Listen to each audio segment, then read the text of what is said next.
There, I'm Christina Minicucci, State Representative from North Andover.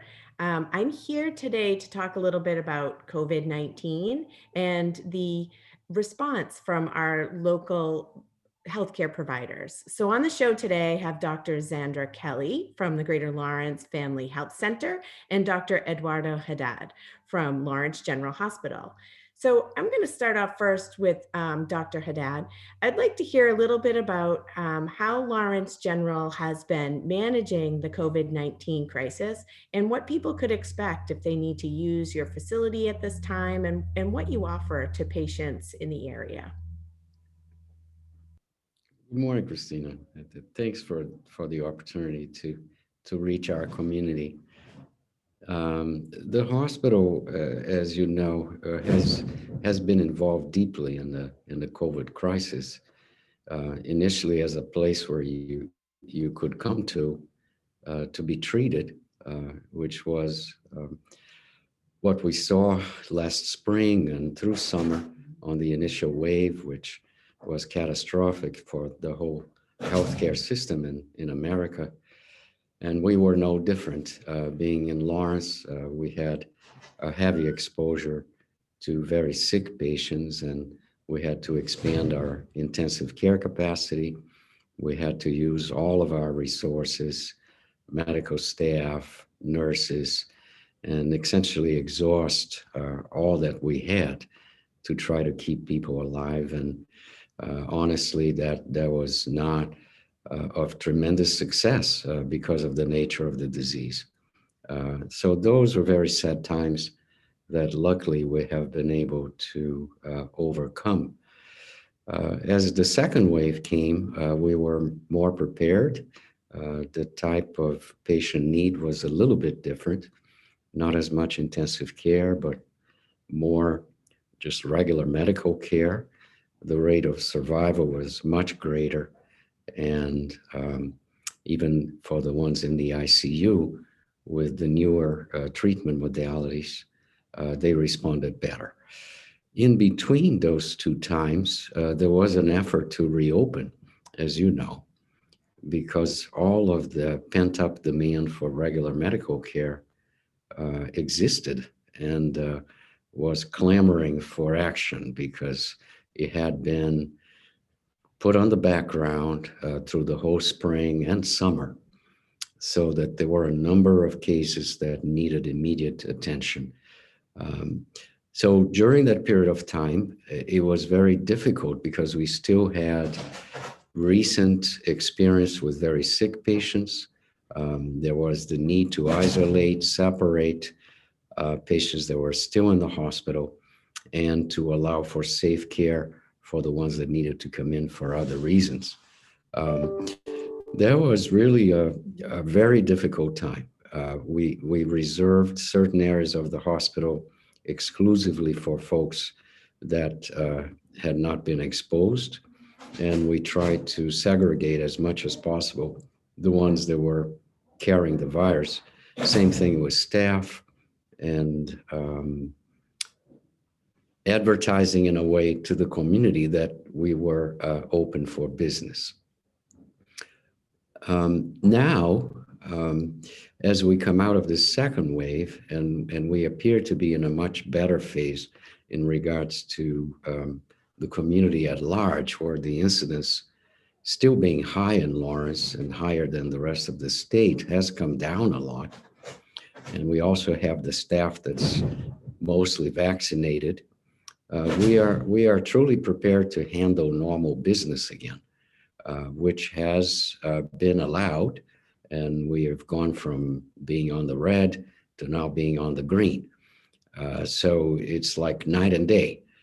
We are open for business. We are a safe place. We are probably one of the safest places to be at because we have the highest rate of vaccinated people in the hospital than any other place.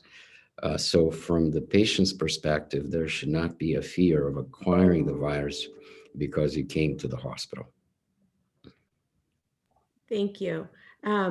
I would like to hear a little bit from Dr. Kelly and hear, what has the Greater Lawrence Family Health Center done? How have you changed the way in which you deliver services in the community to make sure that you reach all the hardest to reach patients? Thank you so much for that question and for allowing some time for me to be able to speak to folks about the work that we do. Um, yeah, during the COVID crisis, within about a week's time of really coming to our area, we transitioned almost completely to telehealth. So we've been reaching people via the phone, also being able to do video visits if that's something that the patient would like to do. And really, a lot was able to be done that way. We would prescribe blood pressure cuffs for them to have at home, or O2 sat monitors so that we can see what their oxygen was like at home and really monitor them in a place that felt safest for them, which was within their own home. But those people who did need to come in, we were seeing people also in our clinics and helping them with anything that really needed more on-site in-person care. And so we've come a long way since that time a year ago. And now we have been able to continue doing telehealth as it's been very supported by the state in terms of our ability to keep our doors open and maintain everything that we normally provide, even doing some of our visits via telehealth. So we're still doing a lot of phone call visits. I talk to my patients, they can check their blood sugars, their blood pressures at home, explain them to me over the phone, and we can even do all the adjustments that we would normally need to do just via the phone call. We can actually even follow up more frequently if needed, because in the past, people would have to come all the way to the clinic, sit in the waiting room, do all of that. And actually, in some ways, it's much easier to have very good follow-up with people through just having phone calls and the ability to check in. We're still also providing all of that via video visits as well if people have the capability of doing that, but it's not required for us to be able to do a telehealth visit. So we are open and have been for many months now, seeing patients on site for regular visits as well. So we have a lot of people we know who prefer that in-person personal touch. And so we've been able to bring anybody who wants to come on site for visits to be able to have that face-to-face visit with their clinician. And we have, luckily, plenty of personal protective equipment for all of our staff and for the patients that come in. So we've gotten very good at making sure that we take all the precautions necessary. We have very good spacing at our sites. The way we've been able to do it is a combination of telehealth and in-person. So not as many people are actually coming into the site at one time. So I might do a couple of telehealth visits in a couple hours and see a few patients as well. So that really helps us to provide that distancing that is still very important for us to keep, as well as everyone, of course, masked and using the appropriate personal protective equipment. Well, I know that the hot topic these days, as we are starting to reopen, is vaccines and getting access to vaccines, and the three different types now that have been approved, and understanding what the difference is and what it means to get a vaccine and what each of these, what level of protection the vaccines provide. And there's a lot of misinformation going around, so I'd love to take the opportunity to have the two of you here tell us a little bit more about the difference between the vaccines and what people need to know about them in order to move forward. So we can start with you again, Dr. Kelly, if you could tell us a little bit about the three vaccines. Yeah, that's a great question. I know it's something that everyone's considering these days and hearing a lot of news about. So right now we have actually putting in arms at the moment, the Pfizer and the Moderna vaccines. They're actually pretty similar in the sense that they both are made in the same way, using what's called a messenger molecule. And basically that gets when it's in the body, it sends a message to produce a particular protein that is on the coronavirus, and that allows the body to see a piece of the coronavirus without actually becoming infected. And when the body sees that piece of the coronavirus, it can actually create an immune response. And that immune response will mean that if the body does encounter coronavirus in the future, it will say, hey, I've seen this before, and I know what to do. And I've already put together a little army to be able to combat this coronavirus, because it sees the same protein that it developed the immune response against. So in that way, those two vaccines that we have are pretty similar. There are some differences, but they both do require two separate vaccinations. One of them, the Moderna, is 4 weeks or 28 days between the two doses. And the Pfizer vaccine has 21 days in between the two vaccinations. So that's a slight difference of the two of them. You know, a lot of the other differences is about the temperature they need to be stored at, and the type of management of the actual vials and how many doses are in each vial. So most of those things don't make a difference really to patients who are coming in to get vaccinated. The side effects are pretty similar between the two as well, and are pretty similar to what people might experience with the flu vaccine too, or other vaccines. The arm soreness, people might feel a bit fatigued. Because the coronavirus is new to us too, sometimes this response with the second dose is a bit stronger. So people might get a slight fever or might feel more body aches. And you know, we're keeping track of all of the side effects that people are having. And so we can really get a great sense of if there's anything that sort of stands out between either of these vaccines. All the data that's come out so far has not shown that there's anything really significant to report between these two vaccines.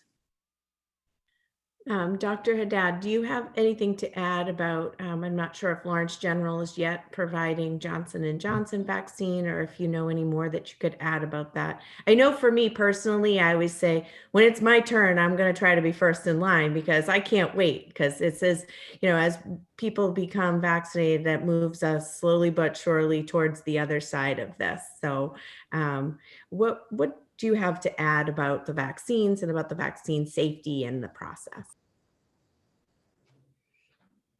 Well, I think Zandra gave a very educated lecture about what a vaccine does, and I was amazed at how she explained it so well.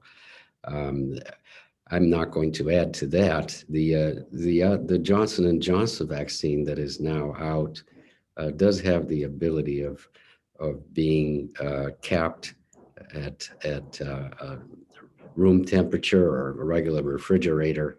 In terms of operationalizing the vaccination, it's easier, and the number of vaccines that will be available, it's also going to be greater because of the recent events where Merck has partnered with them in the production line. So what people should not conclude is that it is a less effective vaccine than the messenger RNA types, because what was out on the initial studies was a 95% effectiveness on the Moderna and Pfizer. And then on the Johnson & Johnson, it wasn't as high. I believe it was like 80 or 85%. But there are differences here on the populations that were being used. One was studied earlier when there were no variants, and the other was studied later. So in the eyes of the people that know this, they are equivalent. There are different technologies. The Johnson & Johnson is an older technology. It's about using a weak virus as the vector that's going to transmit that protein that Xander explained so well. It's really how do you present that protein to the immune system. The two that are messenger RNA do it through a genetic trick. The others that are all over the world right now, not just Johnson & Johnson, but the Chinese vaccine, the Russian vaccine, Some of the European ones are an older technology, which is well proven, which is using adenoviruses that are weak viruses to be the presenter of that protein. So the message to the public is no matter what vaccine you get, it's going to work to prevent disease, which is really what you want to do. And it also should work in terms of you harboring the virus and transmitting it to other people, which will lead to to us conquering this pandemic. And once people get the vaccine, what should they continue to wear masks and continue all of these protocols that we've put in place so far? I think the CDC is coming out with guidelines exactly about this.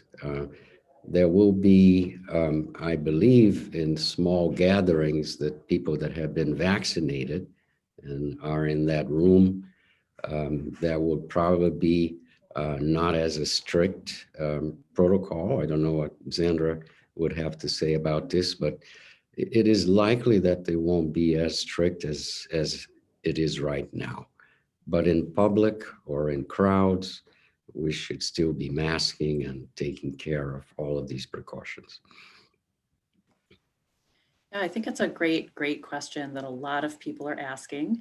And part of it is what we do right now, I think, versus what we may be able to do in the months that are coming. So I think right now, what's really important is to continue the masking and distancing. And one of the reasons is because, we don't know with each person that gets the vaccine, for that particular person, how effective it will be for them. So no vaccine is 100% effective. And we want to make sure that we continue to protect everyone and that we don't have an increase in the transmission of the virus, or especially we don't want to see an increase in deaths as we start to take our masks off thinking, oh, we've got vaccinated, so I can go ahead and remove my mask and not distance anymore. So I think for this short-term time period, when we're really, putting a lot of effort into getting the vaccine out to as many people as possible, the masking and distancing is still very important. And we will definitely be looking to the CDC for their guidance about how we can potentially relax that as the months go on.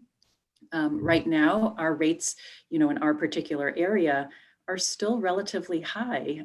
We were down to more like 2% or below over the summertime. And, we're still up in that, above 5% for sure. And sometimes, it looks like up to 10% of people being tested now who are still coming out positive. So it doesn't feel like the time right now to say, woohoo, let's get a vaccine and just take off our masks and get together. We have a little bit of time left. We have a bit of a stretch left, and let's not throw in the towel yet on this and keep going a bit.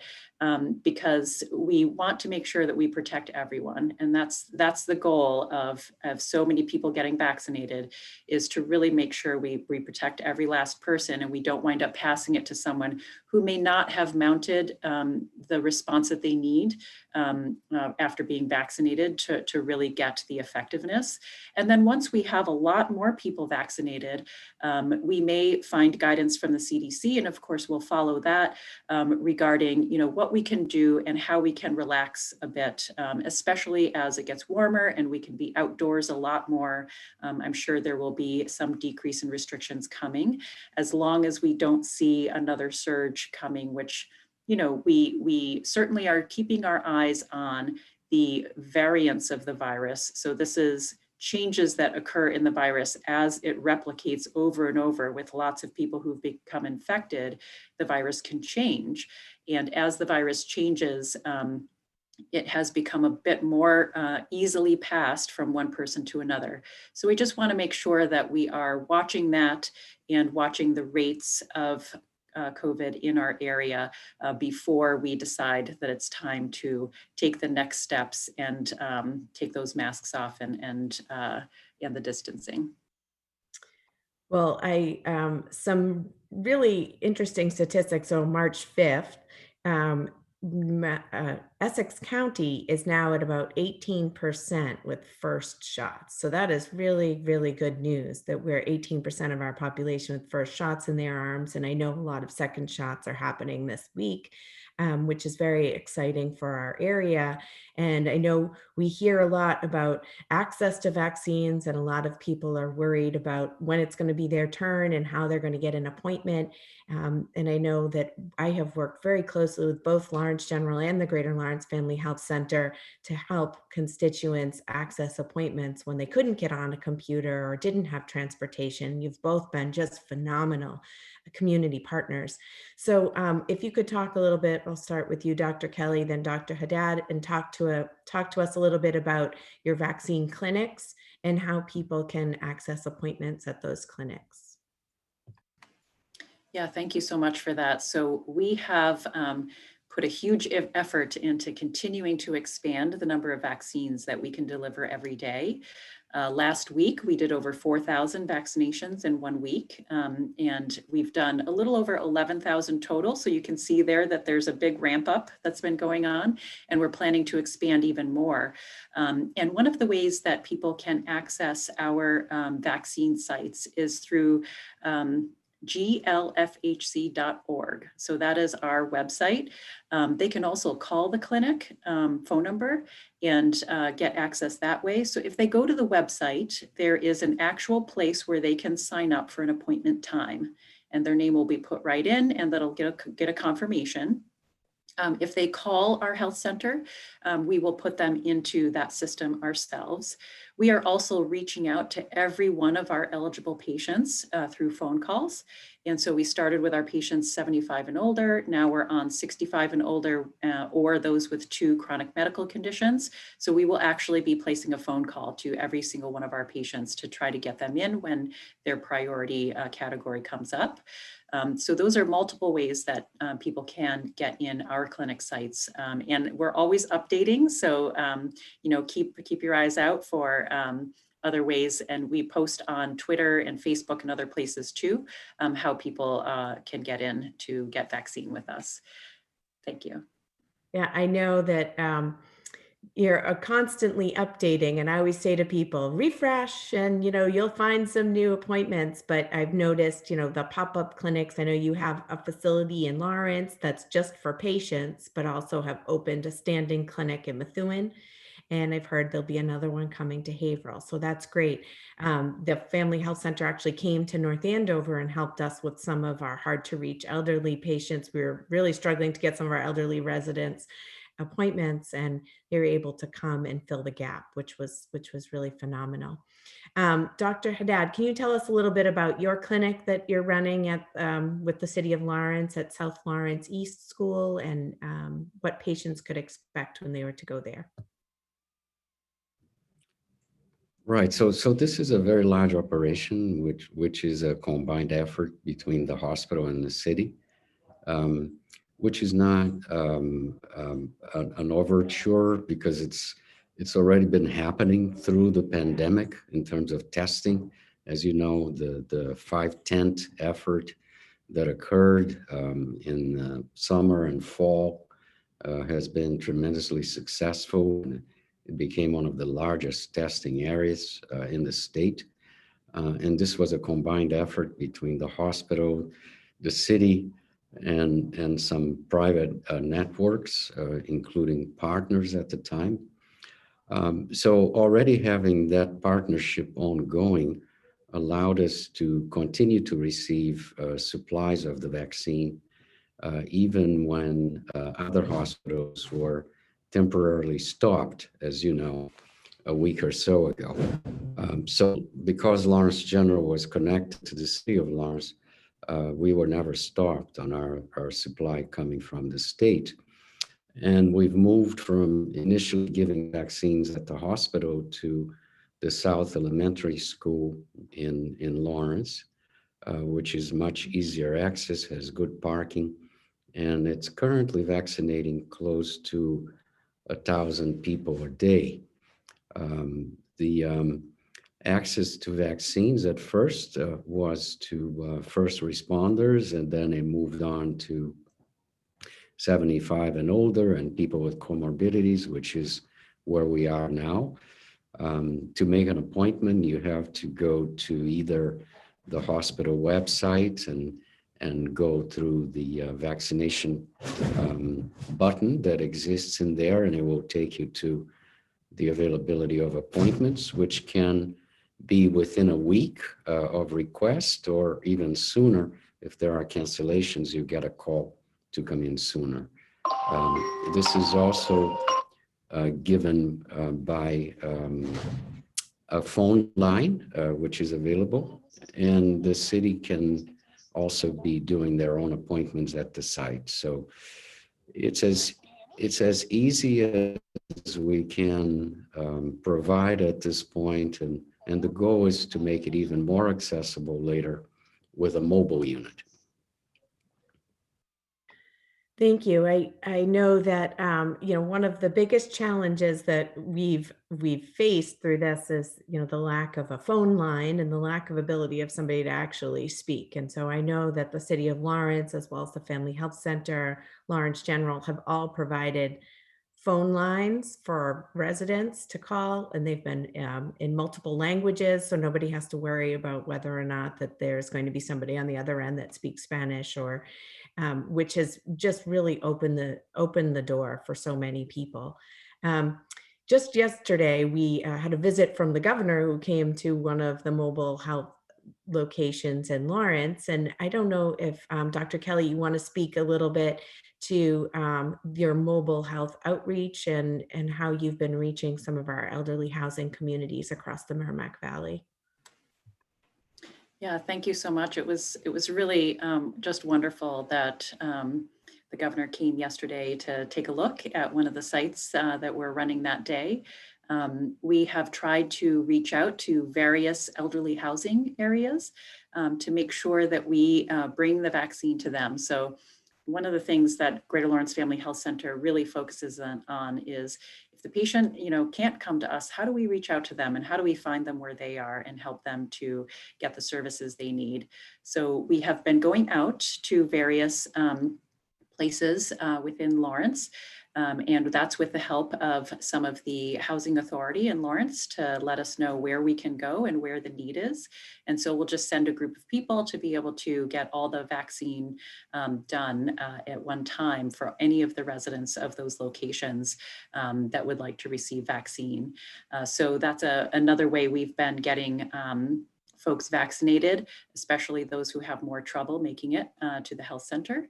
And we're also doing a lot of work with our homeless population. So our mobile unit and also at the shelter sites, we've been going out. We've done around 700, I think, vaccinations for both the people who work in those sites, and also for the people who are guests at those sites. So we've been, ever since January, actually, when we received the vaccine for patients, have been able to get out to all those sites, which is how we've gotten up to so many vaccinations for our homeless population as well. Great. Well, I think that, for me, the biggest takeaway of this whole process is that we have really good providers in the Merrimack Valley. So we are very lucky here. I talk to my colleagues from all over the state, and I mean, I might be biased, but I think we have the best operation up here in our little corner of Massachusetts. So I'm always just so proud to have you here in our backyard, in our corner, and looking out for all of our residents, because it really made what has been a very stressful time so much less stressful for our residents. And I know that while people are still struggling to get appointments, I'm always heartened to know that we keep having new appointments coming online. And when people reach out to my office, I'm always able to help them get connected, because we have such great providers in the two of you. So I'm really very happy that you came and spoke with us today, provided all this great information, and I learned a whole bunch about RNA today. So it's very exciting. I did try to be a biology major in college, but it was just too confusing to me. So I defaulted to to being a Spanish major, which has come in very handy. But this has been really a great conversation. Thank you both so much. And we'll be pumping out the information to our residents about how to get online to get appointments and how to call in to both of your organizations for assistance if needed. So thank you both for joining us today. And if you have any last words, feel free. And but thank you both for coming. This has been great. I Can't just thank you. want to say that.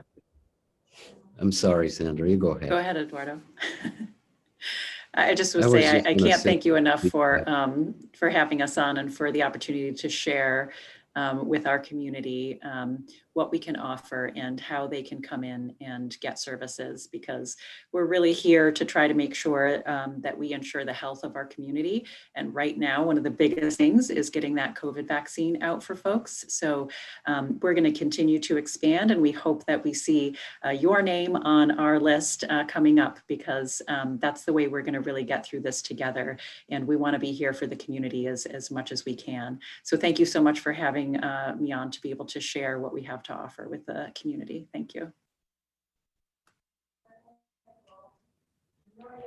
So if I could add, I just want to emphasize that the Greater Lawrence Family Health Program and Lawrence General Hospital are really a team. You can see us as separate entities on this show, but we have tremendous synergy. And we have the residency program, and we're very proud of it. Our mission is the same, and we really are brothers and sisters on this. I just wanted to make sure that's out there for the public to understand. Great. And I agree. We have the best team. I say it all the time. I say we have like amazing teamwork here in the Merrimack Valley, and it crosses all the borders. So thank you both so much for being here today. Thank you everybody for joining in to hear from Dr. Zandra Kelly from Greater Lawrence Family Health Center and Dr. Eduardo Haddad from Lawrence General Hospital, and look forward to seeing you all soon. Thank you.